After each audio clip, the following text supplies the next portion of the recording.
आपको से जानकारी लेते चलते हैं कि एक बात बताइए, गीता में लिखा है कर्म करो लेकिन फल की इच्छा मत करो।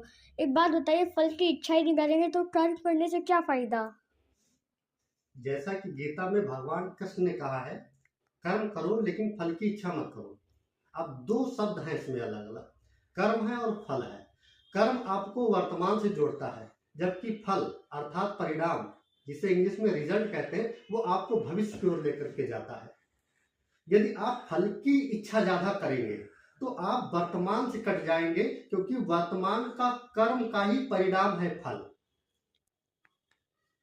इसलिए भगवान कृष्ण ने कहा कि आप कर्म पे ज्यादा ध्यान दें। जब आप कर्म करेंगे तो फल जो है वो स्वतः प्राप्त हो जाएगा, लेकिन आप फल की इच्छा करेंगे तो आप वर्तमान से कट के भविष्य में पहुंच जाएंगे, और जैसे ही वर्तमान से कट के भविष्य में पहुंचेंगे तो आप कर्म कर ही नहीं पाएंगे। जब कर्म ही नहीं कर पाएंगे तो फल तो वैसे भी नहीं मिलेगा।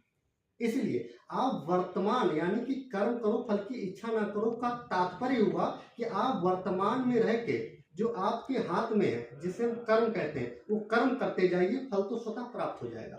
लेकिन फल को दिमाग में रख कर कर्म करेंगे तो आप वर्तमान में कट के तुरंत भविष्य में पहुंच जाएंगे, और जैसे ही वर्तमान से कटे नहीं, कर्म आपके हाथ से निकल जाएगा।